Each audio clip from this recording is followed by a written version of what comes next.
자, 지난 시간에 이어서 광합성 파트 진도 나가도록 할게요. 자, 교과서는 92페이지부터 여러분들 보시면 됩니다. 자, 92페이지에 여러분들도 박스 안에 이 광합성 과정에 대한 식이 나와 있죠? 이 식을 같이 한번 보도록 합시다. 이거 너무 많이 봤던 식이라서 익숙할 거예요. 그래서 우선 광합성은 이산화탄소랑 물이 반응을 해서 빛 에너지를 흡수해서 포도당과 산소를 만들어내는 반응을 얘기를 하지. 그래서 요 내용에 대해서 여러분들이 너무 잘 알고 있을 텐데 다시 한번 복습을 해보자면 이 포도당이 만들어지게 되는 원인 물질이 바로 무엇이냐면 바로 요 이산화탄소로부터 만들어지는 거지. 그래서 요 반응이 일어나게 되면 이산화탄소가 포도당으로 지금 환원이 일어나는 걸 볼 수가 있고, 그리고 물로부터 산소가 만들어지는 거죠. 이게 이제 산화가 일어나죠. 그래서 광합성이라고 하는 과정도 산화환원 반응의 하나다라고 얘기를 했었어요. 그리고 주된 에너지원으로 이제 우리가 흡수를 하는 게 빛 에너지를 흡수를 하는 거지. 왜냐면 이산화탄소랑 물과 같은 경우에는 저분자 물질이었고, 이렇게 고분자 물질인 포도당이 만들어지는 동화작용이니까 외부로부터 에너지를 흡수를 해야 되지. 그 에너지가 바로 빛 에너지였어요. 그리고 이제 물은 뭐 부수적으로 만들어지게 되는 것이고. 근데 요 광합성 과정 여기까지는 이제 생원에서도 여러분들이 다 배웠던 내용인데, 사실 광합성이라고 하는 과정을 크게 두 반응으로 나눈다면 광 반응, 합성 반응 이렇게 두 가지로 나눌 수가 있거든. 그래서 광 반응, 합성 반응을 크게 명 반응, 탄소 고정 반응이라고 이야기를 할 수가 있어요. 명반응이라고 하는 것은 이제 빛이 관여하는, 직접적으로 빛이 관여하는 단계라고 생각을 하시면 돼요. 그래서 명반응 때는 어떤 반응이 일어나냐면 여기 왼쪽 모식도를 보시면 되는데, 여러분들 교과서는 93쪽에 나와 있습니다. 명반응에서는요, 빛 에너지가 화학 에너지로 전환이 되는 그런 과정이라고 생각을 하면 됩니다. 자, 일단 우리가 빛 에너지를 흡수를 합니다. 그 빛 에너지를 흡수하는 대상이 누구였냐면 엽록소를 비롯한 광합성 색소들. 광합성 색소들이 빛 에너지를 흡수를 한 다음에 그 에너지를 흡수하면서 전자 전달 과정이 일어나면서 물을 분해를 하면서 산소가 발생을 하게 됩니다. 그래서 이 반응 자체가 이제 명반응이라고 얘기를 할 수가 있어요. 그래서 빛 에너지를 화학 에너지의 형태로 이제 틸라코이드에서 일어나는 이 과정. 이 과정에서 물이 산소로 광분해가 일어나는 과정이 있어요. 그러면서 물이 분해가 되면서 빛 에너지를 이용해서 전자전달계가 돌아가면서 얘네들이 NADP 플러스 그리고 ADP 플러스 PI를 이제 ATP와 NADPH로 이렇게 화학 에너지로 바꿔주게 되는 거예요. 그래서 명반응은 빛 에너지로부터 ATP랑 NADPH라고 하는 화학 에너지로 전환이 되는 이 과정을 명반응이라고 얘기를 합니다. 그런 다음에 탄소 고정 반응이라는 게 무엇이냐면 이산화탄소로부터 포도당을 만들어주는 요 반응이거든. 이산화탄소는 어떤 물질이냐면 저분자 물질이지. 그리고 포도당은 고분자 물질이야. 즉 저분자 물질이 고분자 물질이 되는 과정은 동화작용이라고 우리가 이미 공부를 했었고, 이러기 위해서는 동화작용에는 필요한 에너지가 있어야 되죠. 에너지가 바로 무엇이냐면 빛 에너지를 직접 이용하는 것이 아니라 화학 에너지를 이용합니다. 그 화학 에너지가 바로 요 ATP와 NADPH, 아까 명반응에서 만들었던 ATP와 NADPH를 이용을 해서 요 에너지를 이용해서 저분자인 이산화탄소로부터 고분자인 포도당을 이렇게 만드는 요 켈빈 회로 과정을 거치는 게 바로 탄소 고정 반응이라고 볼 수가 있어요. 그래서 여기서는 이 탄소 고정 반응에서는 화학 에너지, 즉 NADPH와 ATP가 가지고 있던 화학 에너지가 포도당이 가지고 있는 다른 형태의 화학 에너지로 전환이 된다라고 생각을 하시면 됩니다. 그래서 에너지 전환의 관점에서 광합성을 봤을 때 이렇게 나눌 수가 있고요. 개괄적인 내용만 이야기를 했고, 지금 이 내용을 얘기를 했을 때 무슨 내용인지 잘 모르겠다. 그러면 이제 조금씩 하나씩 뜯어가면서 공부를 하도록 할 거예요. 그래서 방금 설명한 내용을 표로 정리를 한번 해보자면, 명반응과 탄소 고정 반응으로 나눌 수 있다, 광합성은. 탄소 고정 반응을 다른 말로 안반응이라고도 얘기를 해요. 그러니까 기존 교육과정에서는 이게 빛이 직접적으로 관여하는 반응이 아니다라고 해서 안반응이라고 얘기를 했는데, 근데 빛이 선행되어야지만, 이것도 뒤에 가서 얘기를 하겠지만, 빛이 선행되어야지만 요 탄소 고정 반응이 일어날 수가 있어서 아예 빛이 필요 없는 건 아니기 때문에 이런 의미에서는 좀 안반응이 맞지 않는다라고 해서 이름을 그냥 탄소 고정 반응이라고 고쳐놨어요. 근데 그게 그거예요. 어쨌든 볼게요. 명반응은 장소가 어디에서 일어나냐면 틸라코이드 막에서 일어나게 됩니다. 우리 아까 그림에서 여기 있는 요 틸라코이드 막에서 일어나는 게 명반응이고요. 탄소 고정 반응은 어디서 일어나냐면 엽록체의 기질 부분인 스트로마에서 일어나게 되죠. 명반응의 특징 무엇이냐? 명반응은 크게 두 가지로 나눌 수가 있습니다. 일단 두 가지로 나누기 전에 에너지 전환의 관점에서 빛 에너지를 화학 에너지로 바꿔준다. 탄소 고정 반응은 화학 에너지로부터 포도당을 만드는 것이니까 화학 에너지로 만들어주게 된다. 명반응은 크게 물의 광 분해 과정과 그리고 광 인산화 과정을 거치게 됩니다. 그래서 요 과정의 결과 만들어지는 물질이 무엇이냐면 O2도 만들어지고 NADPH라고 하는 물질이 만들어지고 ATP라고 하는 물질이 만들어지게 됩니다. 그런 다음에 암반응이라고 하는 것은, 그러니까 탄소 고정 반응이라고 하는 것은 CO2를 환원을 시켜서 포도당을 합성을 해주는 과정인데 그 과정에 요 친구들이 관여를 하게 되는 것이죠. NADPH와 ATP로부터 CO2를 포도당으로 환원을 시켜주는 그런 에너지로 작용이 되게 된다. 이렇게 정리를 해주시면 될 것 같아요. 자, 이제 우리가 살펴볼 내용이 바로 벤슨의 실험인데 여러분들 교과서 92쪽에 나와 있는 이 내용입니다. 이 실험이 뭘 하려고 한 거냐면 우리 광합성이라고 하는 반응이 앞서서 얘기를 했지만 명반응과 탄소 고정 반응 이렇게 두 가지 단계로 구성이 된다라는 걸 이미 공부를 해서 알고 있는데 과거에는 아마 몰랐을 거예요. 근데 이 실험, 벤슨이 한 실험을 통해서 명반응과 탄소 고정 반응이 따로 있고 명반응의 산물을 이용해서 탄소 고정 반응이 활용이 되는구나라는 거를 이제 이 실험을 통해서 증명을 하게 된 거거든요. 한번 보도록 할게요. 여러분들 요 그림이 교과서 92쪽에 생각해 보기 위해서 요 그림이 가 그림이고 요게 나 그림이고 각각 A, B, C 요게 1, 2, 3 이렇게 되어 있는 거죠. 그래서 한번 보도록 할게요. 자, 첫 번째 조건에서 A 조건에서 빛이 없고 CO2가 있대요. 자, CO2가 있으면은 탄소 고정 반응이 일어나야 되는데 빛이 없대. 그럼 빛이 없으면 무슨 반응이 안 일어날까 여기서? 명반응이 안 일어나겠지. 명반응이 이제 빛을 흡수를 해가지고 이걸 가지고 우리가 ATP랑 NADPH를 만드는 반응이라고 했었잖아. 근데 빛이 없다니까 명반응이 안 만들어지니까 명반응 산물들이 안 만들어지겠지. 그러니까 이산화탄소가 아무리 있다고 한들 포도당이 만들어질 수 있어요? 없어요? 없겠죠. 그래서 여기서의 광합성 속도를 봤더니 거의 0에 수렴하죠. 광합성이 일어나지 않는 걸 볼 수가 있습니다. 그런 다음에 B에서는요. CO2는 제거를 해주고 빛만 줬대요. 빛만 주고 CO2를 줬다. 그러면 명반응은 일어나겠지. 여기서는 명반응은 일어나요. B에서는. 명반응은 일어나니까 여기서 ATP랑 NADPH는 생성이 될 거야. 요 ATP랑 NADPH가 명반응 산물이라고 얘기를 했었잖아. 그런데 이산화탄소가 없대. 즉 우리가 포도당으로 만들기 위해서는 그 탄소를 공급을 해줄 수 있는 탄소원이 있어야 되는데 요 탄소원이 공급이 안 된 거야. 그러니까 이걸로 또 역시 광합성 전체는 일어나지 않았다. 즉 포도당이 만들어지지 않았다라는 걸 확인할 수가 있겠지. 그런 다음에 C 조건을 한번 다시 볼게요. 요 과정이 이제 계속 이어지는 과정인 거야. 요런 다음에 빛을 없애고 CO2를 줬대요. 그랬더니 그러니까 A랑 똑같은 조건인데 갑자기 쭉 하고 광합성이 일어났다가 금방 감소한 걸 볼 수가 있어.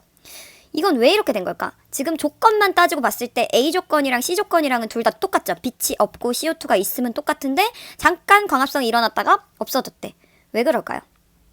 바로 앞에 B단계에서 빛이 있어서 명반응 산물들 ATP랑 NADPH가 만들어졌었죠. 이 만들어진 요 산물을 이용해서 CO2를 통해서 포도당을 합성을 한 거죠. 그죠? 근데 이 빛이 계속 공급이 된 게 아니라 이 산물 같은 경우에는 한번 활용이 되고 나서 금방 고갈이 되기 때문에 바로 이렇게 떨어진 그래프를 볼 수가 있는 거예요.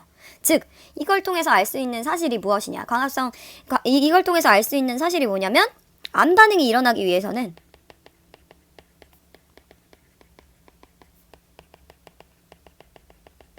명반응 산물이 있어야 한다. 즉 명반응 산물이 있어야 한다. 즉 명반응이 선행되어야 한다라는 것을 이야기를 하고 있는 것이에요. 무슨 말인지 아시겠죠? 그래서 빛이 없어도 사실 빛이 없어도 포도당은 만들어질 수가 있어요. 뭐만 있으면 명반응 산물만 있으면. 그쵸? 그래서 이거를 요 실험을 보고서 얘는 빛이 없어도 반응이 일어날 수 있는 거기 때문에 암반응이라고도 얘기를 한다. 지금 선생님 암반응이라고 얘기를 했는데 요 암반응을 요거 옛날 말이에요. 탄소 고정 반응.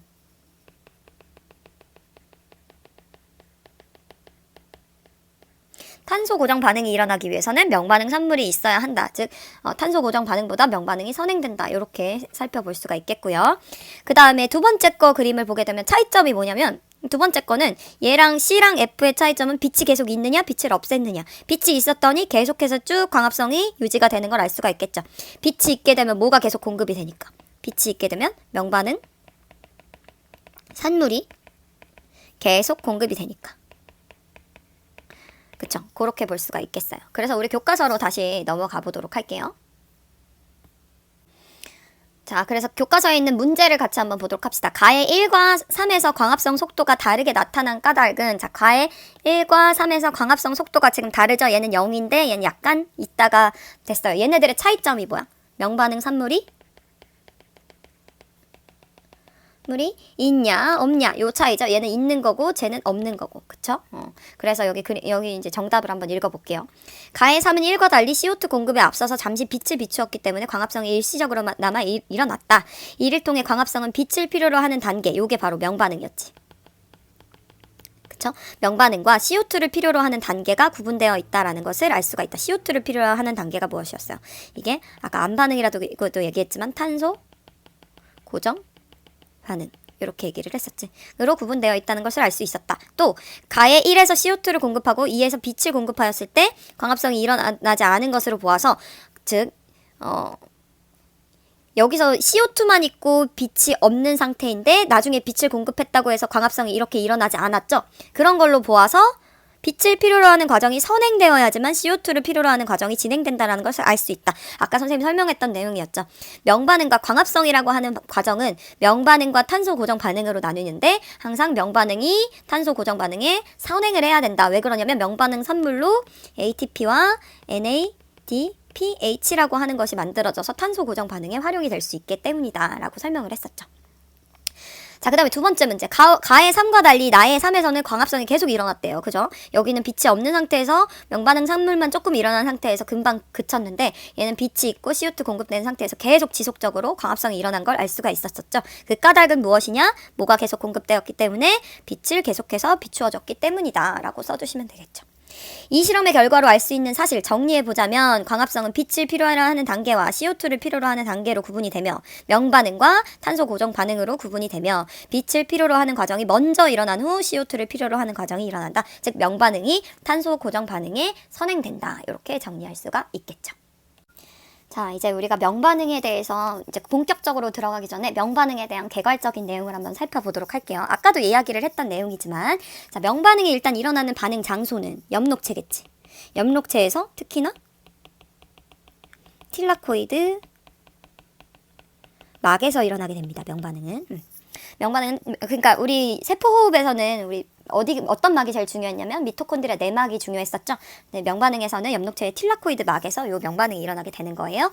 그다음에 과정은 크게 두 가지로 나눌 수가 있는데 첫 번째 과정이 물의 광분해 과정.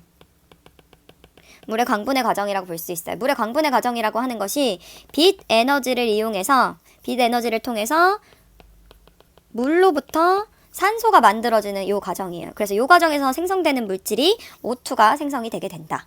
그리고 이 물이 산소로 분해가 되는 과정에서 뭐가 방출이 되냐면 전자가 방출이 되게 됩니다. 전자. 개수는 안 맞췄지만 개수는 무시하고요. 개수는 나중에 맞추도록 하고요. 전자가 이렇게 방출이 되게 됩니다. 물의 광분해 과정에서. 그 다음에 두 번째 과정이 무엇이냐? 이렇게 방출된 전자를 가지고 이제 전자 전달계가 이루어지면서 NADPH라고 하는 물질과 ATP가 만들어지는 그런 과정이 일어나게 됩니다. 그 과정을 우리는 뭐라고 하냐면 광인산화 과정이라고 이야기를 할 수가 있어요. 광인산화 과정이라고 하는 거 우리가 지난번에 세포호흡 할 때도 얘기를 했지만 인산화, 그 화학 삼투적 인산화의 하나라고 얘기를 했었지. 화학 삼투적 인산화가 일어나기 위해서는 전자 전달계가 거쳐져야 된다라고 얘기를 했어요. 전자 전달계가 있어야지만 이 막을 경계로 수소이온 농도 기울기가 형성이 되면서 그 수소이온 농도 기울기에 의해서 ATP가 합성이 된다라고 얘기를 했었지. 그래서 광합성도 똑같아요. 이 전자 전달계가 거쳐서 이 화학 삼투적 인산화에 의해서 ATP가 만들어지는 거기 때문에 이 두 번째 과정은 전자 전달계와 광인산화 과정이다. 이렇게 생각을 하시면 됩니다.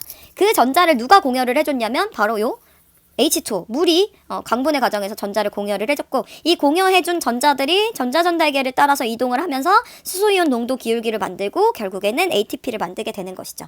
그러면 전자전달계에서 여러분들이 또 중요하게 봐야 하는 것이 무엇이냐면 최종 전자 수용체. 최종 전자 수용체가 무엇인지를 알아야 되는데 요거는 미리 스포를 하자면 최종 전자 수용체는 NADP 플러스예요. 그래서 NADP 플러스가 전자를 받게 되면 얘가 뭘로 환원이 되냐면 NADPH로 환원이 되게 됩니다. 광인산화 과정 이렇게 해서 최종 전자 수용체까지 전자가 전달되게 되면은 수소이온 농도 기울기에 의해서 무엇이 만들어지게 되느냐 ATP 합성 효소로부터 ATP가 만들어지게 되겠죠. 그래서 명반응을 정리를 하자면 물의 광분해 과정을 통해서 O2가 만들어지게 되고 전자 전달계를 통해서 NADPH가 만들어지고 그리고 광인산화 과정을 통해서 요 ATP가 만들어지게 된다. 이 과정이 다 어디에서 일어나느냐? 엽록체의 틸라코이드 막에서 일어나게 된다. 이렇게 개괄적으로 정리를 할 수가 있고 각 부분에 대해서는 이제 차차 하나씩 살펴보도록 하겠습니다. 오늘은 아마 물의 광분해 과정까지만 하고 넘어가도록 할게요. 자, 그럼 이제 명반응부터 본격적으로 들어가 보도록 할 건데, 자, 명반응에 들어가기에 앞서서 우리 생각해보기에 힐과 루벤의 실험이 있어요. 이 실험을 여러분들이 잘 기억을 하셔야 돼요. 자, 일단 명반응을 밝힌 실험입니다. 먼저 첫 번째로 힐의 실험. 힐은 실험을 어떻게 했냐면 질경이 잎을 따다가 엽록체가 함유된 추출액을 이렇게 막자사발에다가 빻아가지고 준비를 했어요. 그런 다음에 거즈에다가 얘를 통과를 시켜준 다음에 여기에다가 이제 옥살산철 3가 들어있는 용액에다가 엽록체를 이렇게 떨어뜨려 준 거예요. 여기서 옥살산철 3를 한번 주목해 볼 필요가 있는데 옥살산철 3는 말 그대로 Fe3+ 요 상태거든요. 3가 양이온 상태였어요. 이런 상태에다가 이렇게 넣어준 거야. 그런 다음에 어떤 일을 했냐면 공기를 빼고 콕을 닫았어요. 공기를 일단 여기에서 이 안에 있는 공기들을 다 빼고 여기도 잠그고 콕도 이렇게 닫아주게 된 거야. 그럼 여기 상태에는 어떤 공기도 없고 옥살산철이랑 엽록체만 있는 물이 이 수용액이 있는 상태겠지. 그러니까 옥살산철이 들어있고 엽록체가 들어있는 수용액이 있는 이런 상황이었어요. 그런 다음에 어떤 일을 해줬냐면 빛 에너지를 이렇게 막 빛을 쪼여줬어. 그 빛이 있게 되면 엽록체가 있으니까 무슨 반응이 일어나겠니? 명반응이 일어나겠죠. 그래서 빛이 쪼여졌더니 명반응이 일어나서 그 결과 뭐가 발생을 했냐면 O2가 발생을 하게 됩니다. 산소가 발생을 하게 됩니다. 산소가 발생을 하고요. 옥살산철이 3였는데 옥살산철이 어떻게 됐어? Fe2+로 이렇게 바뀌게 된 것이죠. 그러면 철의 입장에서는 3+가 2+가 됐대. 그럼 여기에 뭐가 공급이 된 거야? 전자가 공급이 된 거지. 그쵸? 전자 하나를 받아서 요렇게 Fe 2가 양이온 상태로 뭐가 된 거예요? 지금 환원이 된 상황을 볼 수가 있는 거예요. 그래서 결과를 봤더니 산소가 방출이 되게 되고 그리고 옥살산철이 옥살산철 2로 환원이 되게 됐다. 즉 산소 방출이 일어나고 뭔가 환원 반응이 일어난 걸 확인을 할 수가 있었어요. 왜 이런 일이 일어났을까? 왜 이런 일이 일어났을까를 이제 생각을 해보게 되면 되는데 힐의 실험 조건에서 지금 있는 게 여기에 있는 지금 실험 조건에서 공급을 해준 게 뭐냐면 옥살산철 3랑 엽록체랑 그리고 물이야. 그리고 공기는 다 빼줬어. 아무 공기도 없었어. 그러니까 물과 엽록체와 옥살산철 3가 있을 때 요 조건으로부터 빛 에너지를 쏴줬더니 O2 기체가 발생을 했대요. 그러면 있는 조건을 써볼게. 물이 있고 엽록체가 있고 철이 있을 때 산소가 발생을 했고 철이 환원이 됐대요. 그쵸? 그죠? 요런 상황인 거잖아. 그러면 이 O2는 어디로부터 발생을 했다고 볼 수가 있을까? 지금 요 조건에서 산소를 만들 수 있는 조건. 바로 물이겠지, 물. 그치? 물이 산화가 되면서 산소로 산화가 된 거지. 물이 산화로 된 거예요. 산화가 된 거야. 그러면 그 과정에서 전자는 누가 받아줬냐? 산화가 되면 전자가 방출이 되는 거잖아. 전자를 누가 받아줬냐면 요 철이 받아줘서 철이 환원이 됐다라고 결론을 내릴 수가 있는 것이죠. 요거를 조금 더 다시 한번 보기 쉽게 설명을 하자면 옥살산철 3, 즉 Fe3+가 옥살산철 2, Fe2+로 환원이 됐대요. 그리고 공기, CO2를 뺀 상태에서 O2가 발생을 한 거잖아. 그치? 공기 아무것도 없는 상태에서 물이랑 엽록체랑 옥살산철만 넣어줬을 때 O2가 발생을 했어요. 빛 에너지를 줬더니. 그럼 어떻게 된 거냐? 바로 요런 일이 일어난 거죠. 물로부터 요런 반응이 진행이 된 거야. 물이 2분의 1 O2랑 2개의 수소이온으로 쪼개지는 과정에서 전자가 방출이 되겠지. 2개의 전자가 방출이 되면서 철이 요렇게 3 플러스가 2 플러스로 환원이 된 걸 확인을 할 수가 있겠죠. 그래서 요 반응을 뭐라고 얘기를 해주냐면 물이 빛 에너지에 의해서 광 분해가 되었구나. 그 결과 O2가 생성이 되었고 그리고 뭔가 환원이 되는 일이 일어났다라는 거를 우리가 확인을 할 수가 있겠죠. 전자가 환원이 됐다라는 건 전자가 방출되었다라는 걸 확인을 할 수가 있겠지. 그럼 실제 우리 광합성 반응에선 옥살산 철은 활용이 되지 않을 거예요. 근데 요거를 전자를 받아줄 수 있는 방출된 물의 광분해로부터 방출된 전자를 받아줄 수 있는 애들이 필요하겠지. 그게 바로 뭐냐면 미리 스포를 하자면 이 전자를 받아줄 수 있는 애가 NADP 플러스라고 하는 애가 요 전자를 받아서 NADP H가 만들어지게 되는 거예요. 요거는 뒤에 가서 실제 명반응을 이야기를 할 때 다시 이야기를 하도록 할게요. 어쨌든 명반응이라고 하는 것이 물이 빛 에너지를 받아서 광분해가 일어나서 요 과정이 일어난 거라고 이렇게 생각을 하시면 됩니다. 요 과정. 그래서 전자가 공급이 되는 거, 그 전자가 방출이 되는 과정이다. 네, 그 다음에 이제 밑에 있는 루벤의 실험은 무엇이냐면 얘는 조금 더 간단해요. 클로렐라 배양액에는 당연히 뭐가 있겠니? 엽록체가 있겠죠. 엽록체가 있을 때 얘는 이제 뭘 밝혀내고 싶었던 거냐면 그 O2의 기원을 알고 싶었던 거야. O2의 기원이 진짜 여기서 뭐 물론 공기를 빼내고 나서 이제 물이랑 엽록체만 있는 상황에서 O2가 발생했으니까 물로 인해서 발생한 게 맞구나라는 거를 확인할 수 있었지만 모르잖아요. 오차가 생겨서 이산화탄소가 들어가서 그 이산화탄소로부터 뭐 O2가 발생했을 것이라고 생각을 할 수 있는데 얘는 이제 확실하게 보자. 이게 진짜 기원의 O2의 기원이 물이냐 아니면 CO2냐 요거를 확인하기 위해서 어떤 처리를 하냐면 방사성 동위원소를 사용을 하게 됩니다. 그래서 클로렐라 배양액에 각각 방사성 동위원소 산소로 표지된 물과 CO2를 이렇게 공급을 해주게 되는 거예요. 그래서 1번 실험에서는 물이 표지가 되었고, 그쵸? 방사성 동위원소로 물이 표지가 되었고, 이걸 공급해서 발생하는 산소를 분석을 했고, 두 번째에서는 CO2의 O2를 표지를 한 상태에서 산소를 분석을 한 거죠. 그래서 첫 번째 실험의 결과를 봤더니, 요거를 처리를 했어. 그러니까, 다시. 첫 번째 실험을 봤더니, 요런 거를 처리를 한 거야. CO2는 그냥 일반적인 O2와 물의 O만 요 18O를 사용을 한 거지. 만약에 물 기원에 산소가 발생을 했다면 얘의 산소는 방사성을 띄어야 되는데 결과를 봤더니 방사능 물질의 검출이 된 거죠. 방사성 산소가 관측이 된 걸 확인을 할 수가 있었어요. 근데 두 번째 실험에서는 물이 아니라 CO2의 방사능 표지를 했더니 만약에 CO2로부터 O2가 발생을 했다면 18O2가 발생을 해야 되는데 그냥 O2가 발생을 했다. 이 얘기는 요 O2의 기원은 누구로부터 발생을 한 것이다. 물로부터 발생을 했구나라는 것을 확인을 할 수가 있겠죠. 그래서 정리를 하자면 루벤의 실험 1에서 18O 를 사용한 요 물, 그리고 표지된 물, 그리고 표지되지 않은 물을 사용을 했더니 발생한 요거를 사용을 했더니 18O2가 발생을 했고 실험 2에서 그냥 H2O를 사용했더니 그냥 O2가 발생을 했다. 이것을 통해서 발생한 O는 CO2가 아니라 누구에서 기원을 한 것이다? H2O, 물에서 기원을 한 것이다. 즉, 물이 아까도 얘기를 했지만 빛 에너지를 받게 되면은 2분의 1 O2와 2개의 H 플러스와 2개의 전자로 이렇게 광분해가 되는 과정이다. 이제 물의 광분해 과정으로 인해서 이렇게 산소가 발생을 했구나라는 거를 정확하게 확인할 수 있는 실험이 루벤의 실험이었다라고 생각하시면 되겠습니다. 그래서 우리 교과서 문제 또 풀고 넘어가 보도록 하자. 힐의 실험에서 옥살산철 3이 옥살산철 2로 환원된 까닭을 토의해보자 라고 나왔네요. 뭐 토의를 해보면 되겠죠. 정답을 한번 볼게요. 엽록체 추출물에 빛을 비추었을 때 물질의 분해로 발생한 전자가 옥살산철을 환원시켰다라고 이제 써주면 되는 것이죠. 그런데 이때 산소가 발생하였으므로 물이나 이산화탄소가 분해되어서 전자가 발생한 것을 추측할 수 있는데 시험관내는 이산화탄소는 빼줬죠. 공기를 아웃시켰으니까. 그쵸? 공기를 빼줬으니까 물이 분해되어서 발생한 전자가 옥살산철 3를 옥살산철 2로 환원을 시켰다. 그리고 산소가 발생했다. 요렇게 정리를 할 수가 있겠죠. 그 다음에 두 번째, 루벤의 실험 가와 나에서 발생한 산소는 각각 무엇에서 유래한 것이냐?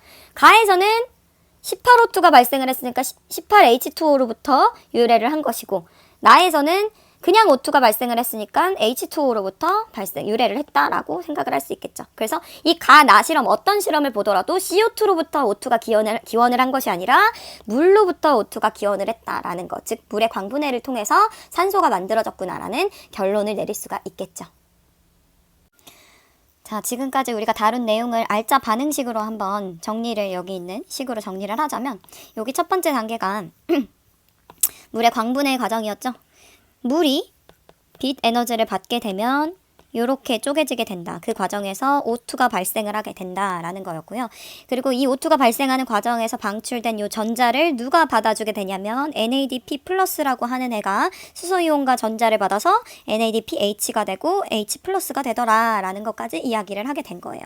그래서 그러면 NADP 플러스가 NADPH가 되면서 요런 과정이, 전자가 전달되는 과정, 요게 이제 최종 전자 수용체가 NADP 플러스라고 얘기를 했잖아. 그러면 최종 전자 수용체가 얘라는 거면 그 중간중간에 사이에 누군가가 전자를 계속 전달을 해줘야 되겠지. 그래서 이제 이 최종 전자 수용체인 NADP 플러스까지 어떻게 전자가 이동을 하게 되며 그 과정에서 ATP는 어떻게 합성이 되게 되는지에 대해서는 다음 시간에 이야기를 하도록 할게요.